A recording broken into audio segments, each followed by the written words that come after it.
өзінің сандыраған ресми ислам мен шариғаттың нормасын айналдырған, діни білімі кенде, діни статусы күдікті дүмшелер әлеуметтік желілерді өріп жүр. Олар қоғамда радикалдық ой әрекетке жетелеп, елдегі мұсылман қауым арасына іріткі салып, біздің халық ежелден табынатын дәстүрлі исламның діни қағидаларын бұрмалауда.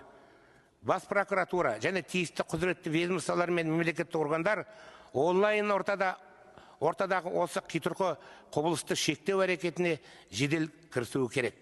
Сөз соңында Қазақстан мұсылмандары қауымдастығына да қатысты ұсынысымды білдіргім келеді.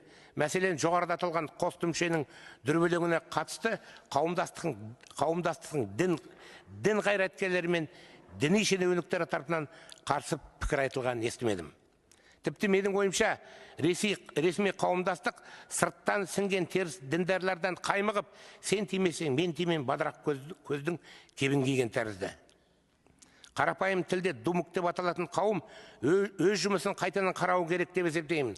Олар цифрлық кеңістікке шығып, ел іші мен онлайн ортадағы діни кикілжіңге дер кезінде реакция жасап, қоғамды зұлым уағыздар қоршауында қалдырмауы тиіс.